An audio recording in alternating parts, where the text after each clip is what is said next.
Hey guys, तो मैं अभी थोड़ी देर पहले एक मूवी देख कर आया हूँ जिसका नाम है अजमेर 92। ये एक रियल इंसिडेंट पे बेस्ड मूवी है जिसमें 250 से ज़्यादा लड़कियों का रेप हुआ था। अभी ये इंसिडेंट पे ये मूवी कितनी रियलिस्टिक वे में बनाई गई है, इस चीज़ पे मैं ज़्यादा टिप्पणी नहीं कर पाऊंगा क्योंकि मुझे उस केस के बारे में ज़्यादा कुछ नहीं पता है। बस बेसिक सी थिन लाइन पता है। इसी कारण से मैं ये नहीं कह सकता कि ये मूवी पूरी तरह से उसी केस पे बेस्ड है। कुछ क्रिएटिव लिबर्टी ली गई है या नहीं ली गई है मुझे नहीं पता है इस चीज़। और इसी कारण से इस वीडियो में उस चीज़ के बारे में बात भी नहीं करूंगा कि कितने रियलिस्टिक वे में दिखाया गया है और कितना नहीं दिखाया गया है। मैं सिर्फ इस मूवी की बात करने वाला हूँ कि ये मूवी कैसी है।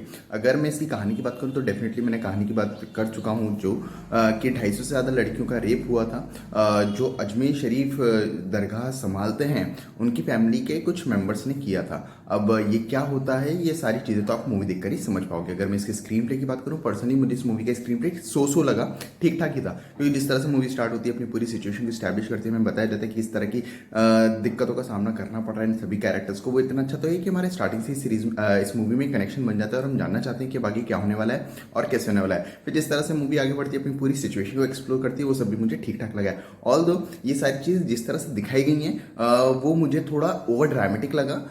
डेफिनेटली इन सारी चीज़ों को थोड़ा और रियलिस्टिक वे में लिखा जा सकता था, लेकिन फिर भी हम एंगेज रहते हैं और बोर नहीं होते हैं। जहाँ तक बात है ट्विस्ट एंड टर्न्स की, ट्विस्ट एंड टर्न्स मुझे पसंद आए हैं। ऑल दो जिस तरह से हम ट्विस्ट एंड टर्न्स को एनहेंस करने की कोशिश की गई है वो इम्पैक्ट हम पे नहीं आ पाता है उसके कारण।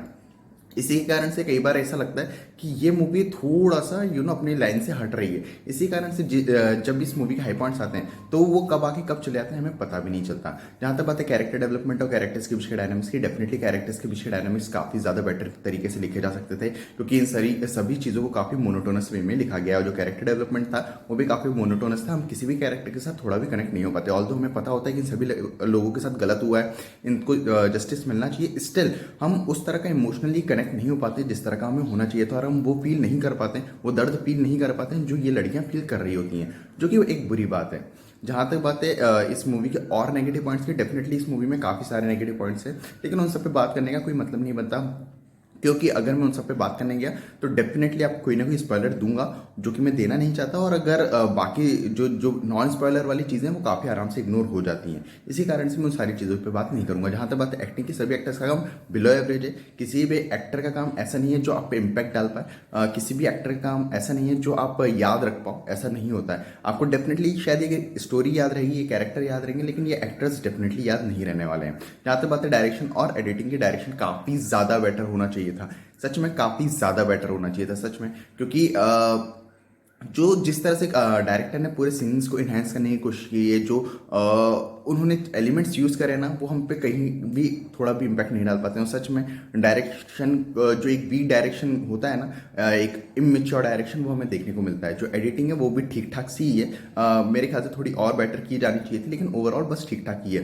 प्रोडक्शन क्वालिटी की बात करना ज़रूरी है क्योंकि इस मूवी की प्रोडक्शन क्वालिटी काफ़ी ख़राब है और इसी कारण से भी जो मेजर सीन्स आते हैं वो हम पे उस तरह का इम्पैक्ट नहीं डाल पाते हैं। तो ओवरऑल ये एक सो मूवी है जिसे आप देखोगे तो डेफिनेटली इस मूवी की स्टोरी आपको एंगेज करने में कामयाब रहेगी।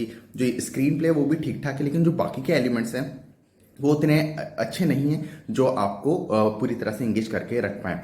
तो अगर आप एक सिर्फ अच्छी स्टोरी के लिए मूवी देखना चाहते हो तो आप ये मूवी देख सकते हो, आपको मजा आएगा, लेकिन बाकी सारी चीजें उससे ज्यादा उम्मीदें मत करना। तो आपको ये मूवी देखनी या नहीं ये आपके ऊपर है। और अगर आप लोगों ने मूवी देख ली तो मुझे कमेंट्स में जरूर बताना कि आपको ये मूवी कैसी लगी। बाकी मिलता है अगली वीडियो में, तब तक के लिए जय हिंद, जय भारत।